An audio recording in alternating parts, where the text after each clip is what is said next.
The other day we played small fries, today we're playing fat guys. So this is a deck that has long and been in the making. I've actually been working on this for a couple months now, and I've been wanting to play it, and then I kept seeing more and more cards come out that I wanted to wait on to get introduced into the arena client, and they finally introduced the last batch with the anthology sets that have just come out. So let's take a look here. This is my Mr. Orfeo of the Boulder deck that I call Fat Guys. If you don't know what he does, for one, a black, a red, and a green, you get a 3/4 legendary creature Rhino Warrior that says whenever you attack, double target creature's power until end of turn. So the idea behind this deck is mostly to just double up some big creature and smash face with it. So, general breakdown, first column is things to either protect or bring our stuff back from the dead if it dies. Second column is all removal spells. Third column is mana rocks because this stuff costs so much. We need to have a lot of mana rocks. Things that draw us cards. And then we get into stuff that's kind of more bread and butter. We have ways of giving haste in this column with like things like Helena and Elena, which also pumps our creatures up. We have things like Rhythm of the Wild, which also helps us punch through counter spells. And then we have the aforementioned fat guys. This column here is just all the big stuff that's in the deck. We have things like Woe Strider, which is kind of in the middle, and it gets bigger if it escapes. We have Zeotor's Envoy, which is pretty good, and if it punches through for a lot of damage, you get to reveal cards from the top of your library. You get to look at the top card, and you can cast spells with mana value equal to or less than the damage dealt. So if it gets big and you smack them, you can feasibly free cast like a 7/8 drop off the top of your deck with Zeotora. Then we have Elder Gargaroth, just a 6/6 fatty beater for the most part. Lord of Extinction, if there's late game, this thing gets really, really big. Mid game, it's kind of but it's playable. We have Combustible Gear Hulk, 6/6 first striker, and it can flip off some real big stuff into the graveyard and smash our opponents that way. Carnage Tyrant, Trample Hexproof, can't be countered. It's like, good luck dealing with this unless you have your own big creatures. Zeotora the Incinerator herself is in here as a way to give us a big fat flying beater, but she also works with a package of other cards I have in deck that are going to be in here for flinging our big stuff at our opponents, and we'll discuss that in a minute. We also have Old Gnawbone, we have Galta the Primal Hunger in here, and we also have the new Balrog Durin's Bane, because if this thing dies in combat, or just gets flung or gets destroyed, you get to destroy one of their stuff in return. But it's a 7/5 that can't be blocked except by legendary creatures, so if all they got is their commander, it's like, block it or lose your commander, or you just take 7 to the face. There's kind of something to be said for that. And if you have out Mr. Orfeo, it's 14. So you kind of force their hand sometimes. And then we have ways of making our big fatties a little bit better, because not everything has trample, not everything has ways of punching through. So we have things like Crash Through to grant trample, we have Garruk's Uprising to grant trample, and then Garruk Unleashed allows us to pump up our stuff before the damage doubling kicks in, so you make your big hit a little bit bigger. And then here's kind of the main thrust of the deck. We have things that double power, along with Mr. Orfeo the Boulder, who does it himself. We have the new Xenagos God of Revels, who doubles power and toughness at the beginning of combat, and it's indestructible. So it's hard to get rid of. So you can just kind of sit there and every turn be like, make that bigger, make that bigger. And if you pump beforehand, again, like with the Garruk, you're going to make it bigger beforehand, and then it'll be doubled up even more. We also have Zopendel Hunger Dominus, which also does the same kind of thing. Every combat, it doubles the power and toughness of all of the creatures that you control, and you can make it indestructible if you need to. And then we have Exponential Growth. This thing, if you get it off and you have a way of punching the damage through, this thing is nutty, because you can just pay double X and it doubles, and then it doubles again and doubles again, and whatever amount of double X you pay into it, it multiplicatively, if I can say that right, doubles the power of the creature. And then we have ways of forcing like Xenagos, Zopendrel, and Mr. Orfeo to trigger multiple times in a turn by granting ourselves multiple combat steps. So we have things like Combat Celebrant, you exert it, you get an extra attack phase.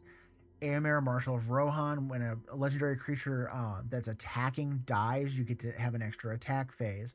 And then you have Morog, Fury of Akum.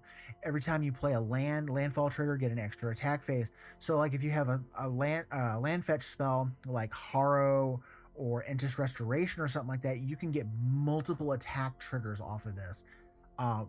going back to Eomer though, there's something with this where you can actually sacrifice another legendary creature, like to Woe Strider, or sacrifice it to Rankle, Master of Pranks, which is why he's mostly in the deck, to control like what dies, so you can get that extra attack phase in there. And so like if you want to sack something that's swinging, get the extra attack phase, and then swing again with everything, and then you get the doubled up power again. It just keeps jacking the power up. So like the idea is you get the extra attack phase. Mr. Orfeo already doubled something, or Zopandrel already doubled something, or Xenagos, whatever, and then you get an additional attack phase. The beginning of attack phase trigger goes off again, and then you get to do it again. And then the finishers here at the end is, okay, you've doubled the power, you smashed them, but they're not quite dead.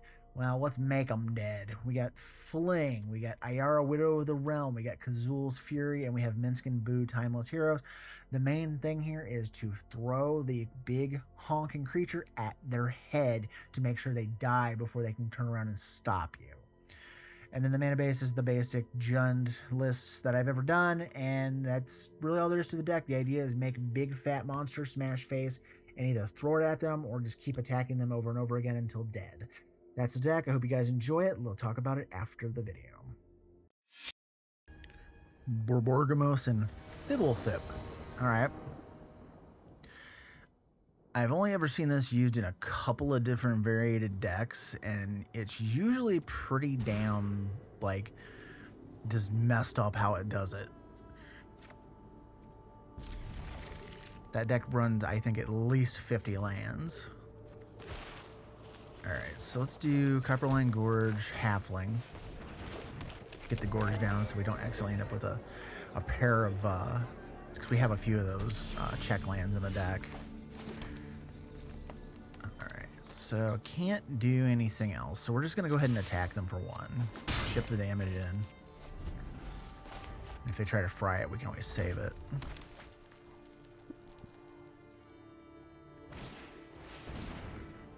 Bard class, okay.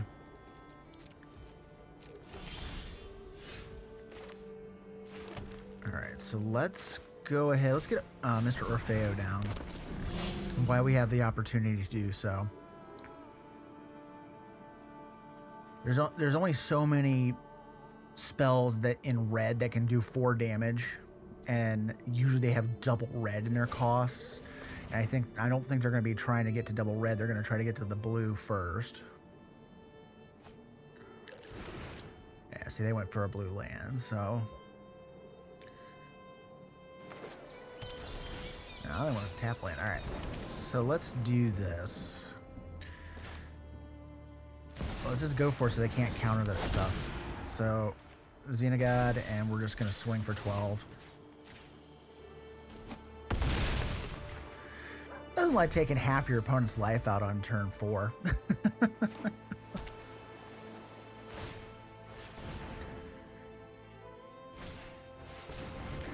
Oh, baby. This is freaking hilarious. So watch this. We're going to do Combat Celebrant. We're going to hit it with the haste. We're going to exert this and swing with Orfeo. And we're going to double his power. And I have Gaia's Gift to make it indestructible if they decide to block. That's the best part. So, indestructible, smacky, smacky. They're at 1. We get a second attack phase, and Orfeo is going to go up again. So, ding, swing. Just a casual 28-8 on turn 5. You know. So that's kind of the point of the deck, is just to double up as much power as we can. This is kind of the opposite of the deck I just played the other day where it was all a little low to the ground, guys. These are big, fat, chunky boys. Myrel. Alright, so we get Mono White Soldiers. Combat Celebrant's good. We got Delighted Halfling. So we could do a turn 2 Combat Celebrant, which is really good, because it means it gets it past its summoning sickness much faster.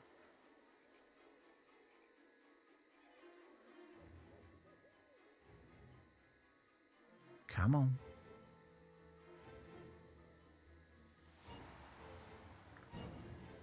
So yeah, turn 2 Celebrant, turn 3 Mr. Orfeo, as long as we can make sure we have a black mana source.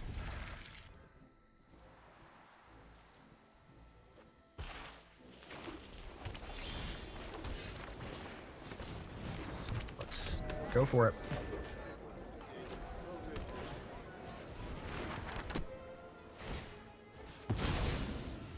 Because as I'll be discussing in... Ooh, geez, I got this guy Clave. As I'll be discussing in the deck review when I shoot it later, the extra combat steps are kind of important here because Mr. Orfeo and Xenagos both trigger off of that. Alright, we'll go ahead and pay the life. We'll get the Boulder going.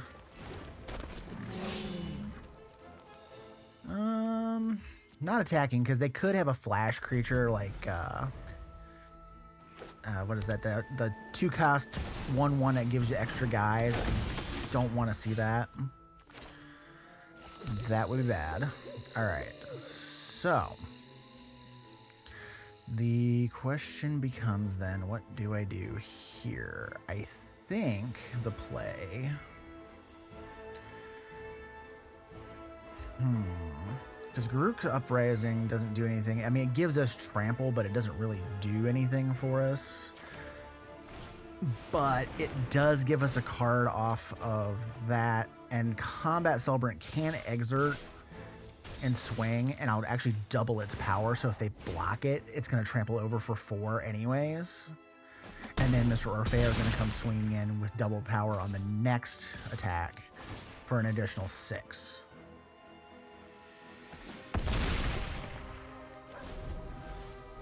Okay, they took all that, so they might have a board wipe. Or, you know, it's doing big dumb stuff. Heliod. Ugh. I do not like this commander. It drives me bonkers. Alright, we do have the turn 1 Delighted Halfling, so I'm going to go ahead and go with it. We don't have a 3-drop, unfortunately, though, to take advantage of the fact. So we're probably just going to play this tapped. And we'll pass turn. We have the Snakeskin Veil to either A, protect, or B, block Daxos if they decide to swing with it. They did. Okay. We'll go ahead and drop this. Mono white, they could drop something to mess with it. I think... I'm trying to think if Garruk Unleashed would be the... you know what? I'm actually going to get Mr. Orfeo down, because then I can plus Garruk and give it trample and double the power that way. I mean, I'm taking a gamble on them not having some kind of exile removal on hand. Alright, so they have the Crested Sunmare. They're going to get horses. That's a pain. But, alright, let's do this on red, just so we get our red going. We're gonna... Are we gonna untap? Yeah, we're gonna untap that. Shoot, I don't have any way to keep a green open if I cast Garruk, though. But also, I don't have a way to make it indestructible either. There's a problem. Let's go ahead... Let's play the Oracle of Moldiah. I need more mana is what I need. We're going to take some serious damage here trying to prevent this. But this is the kind of stupid I don't like, because they're just going to gain little blips of life, and then they're going to get big horses off that Crested Sunmare. And have all the blockers in the world, yeah, or attackers in this case. So we're going to take a minimum of 12 damage here. This is not great.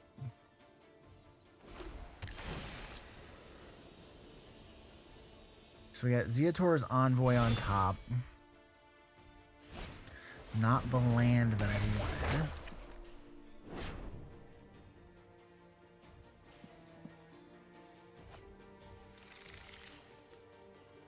Okay. Oh, I thought they were going to... No, they put the counter over on Daxos. I thought they would have put it on the other horse and made it into a 6/6. We took 11. And then they get to do that again. That's kind of goofy. Alright. Land. Dang it. A Terra Sunder would have been nice.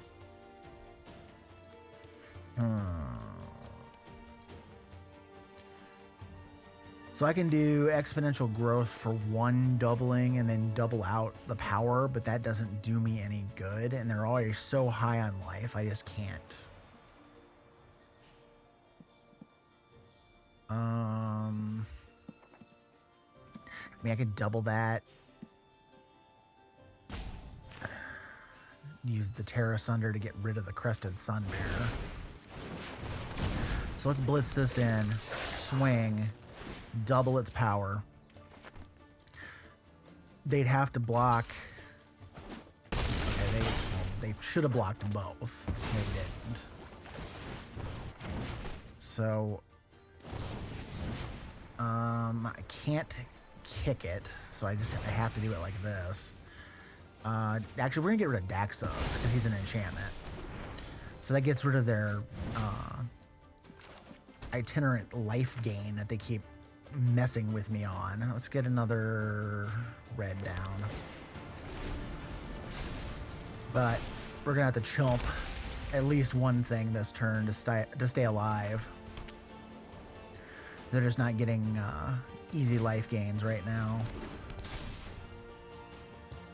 Crap. Now we gotta block both, I'm pretty sure.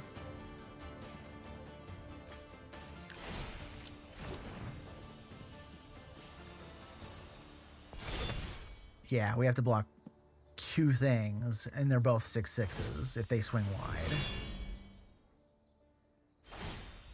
Send everything. There you go. Yeah, we have to block here and here. We'll go to 1? No. 3. Okay. Methinks we screwed, but we'll see. Because if I get... Yeah, Crux wouldn't do it. It almost had to be a damage-based wipe that I could hit them with. I think that's the only way we could have gotten out of that. Because it would have killed the Crested Sunmare, and then the damage would have been on the horses, and then they would have died after the Sunmare died. Go-Shintai. Well, you know what? I'm actually looking forward to this, because at least I have a chance. I have been just getting stomped on in the last little bit. I've had to break my recording time up into 2 segments. I got 3 games in, and then I had to go do some stuff for work, and it's like...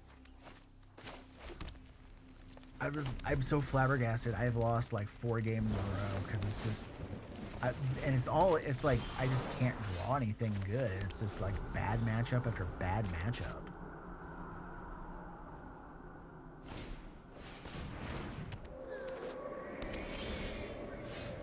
All right, we're gonna do. Actually, I want to cultivate this turn, so we'll get a green and a red. Since I have double black already. This will give me 2 of everything. At least color-wise. Alright, so the Go-Shintai is on a little early, which is okay.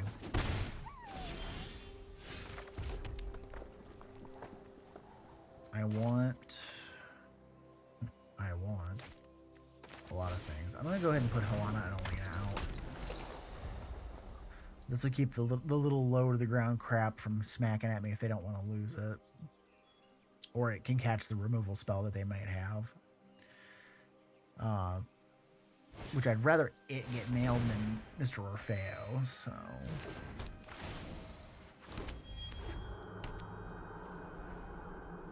Come on.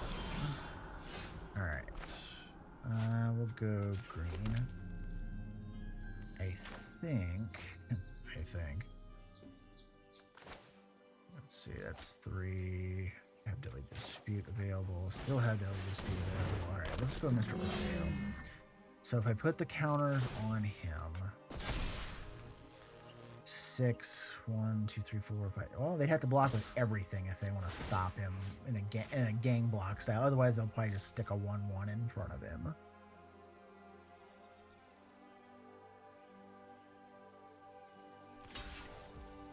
Alright. now we need the stuff that makes our things do better. Trample. Old Gnawbone, though, is looking kind of tasty this coming turn. So let's see what happens there.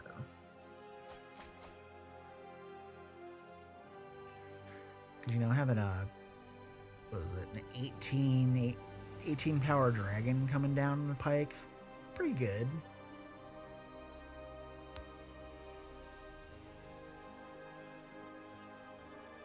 Of course, that all hinges on Helana and Elena surviving. We'll see how far this goes.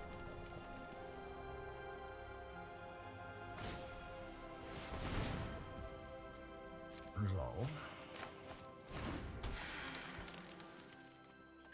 I'm just like waiting for like the inevitable removal spell. It's not come just yet.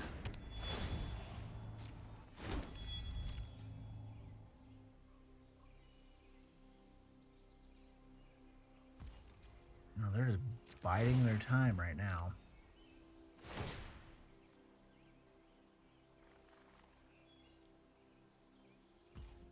Okay.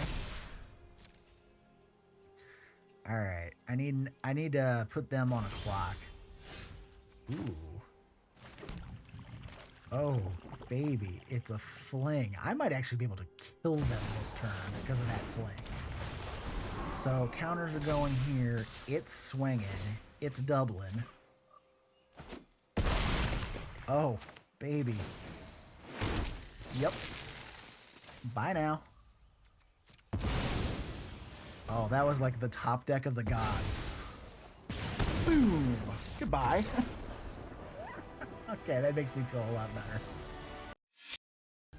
Sauron, the Dark Lord. Alright.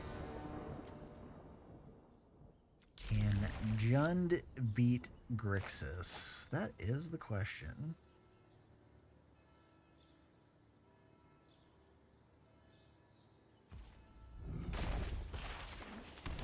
And it's not one I don't have an answer for, but Grixis is usually better. In my experience. Alright. Well, we just got done winning a game with a fling effect, so I'm going to keep that in hand if I can.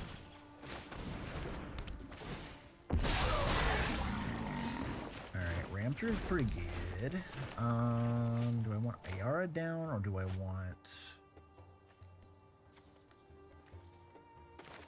I want him because I want the additional land. It's a good bet on the ramp part. I always forget that. I always think about just the color fixing. I don't think about the ramp.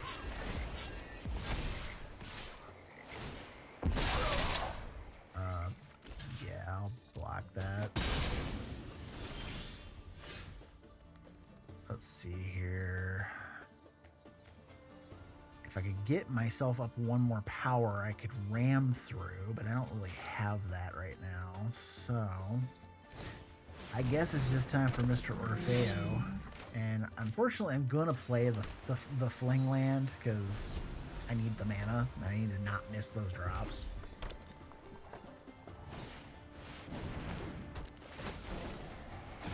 Uh-oh. It's Bilbo.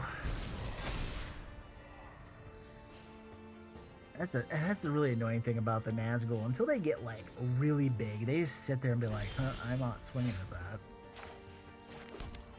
Alright. Perfect. Actually. Let's see, if I double him up, that's 3 more off of Galta. Let's do this. Oh, shoot. Hang on. I gotta... Because they tempted, it got bigger than I was anticipating. Let's swing with Mr. Orfeo. He'll get bigger. Before blocks, I'm going to ram through, kill the Nazgul.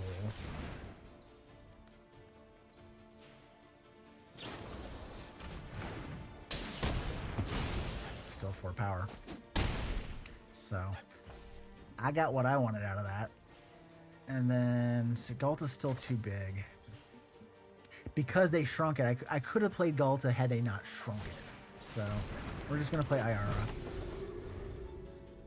Because if she lives, I could theoretically play Galta and fling it at their head.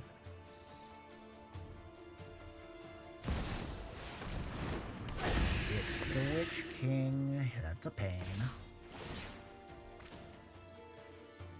And they can just discard cards to make it indestructible. That's the worst part.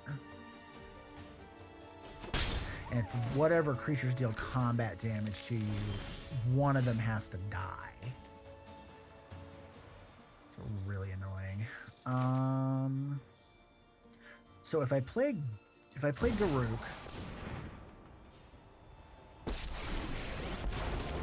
and then I plus Garruk plus Mr. Orfeo,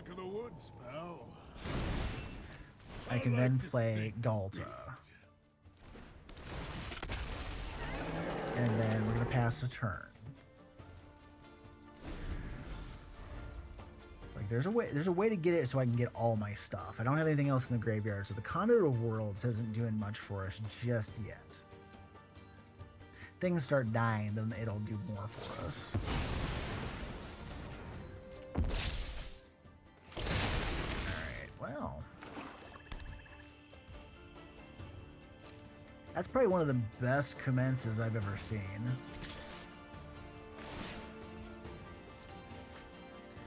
I mean, that's fine. I mean, I would have preferred them to fling the Witch King at it, but you know, whatever. Go away. Alright, so is there a way for me to jam Galta down their throat and kill them? Probably. Because what is this? That dealt combat damage to you. So I think what the deal here is I'm going to play the Invigorating Hot Springs. We're going to pull a counter off of the Hot Springs. We're going to put a counter on whatever. Probably the Dryad, because I think I need to get 2 creatures through. We're going to pump Galta. Go to combat. Galta, Orfeo, and Dryad all swing. Double Galta through the roof. I don't think it matters. I think I was overthinking it. I was thinking I would have to hit. That's fine. Let it trample through. I don't know if it's gonna do enough. I don't know if there's enough damage going through.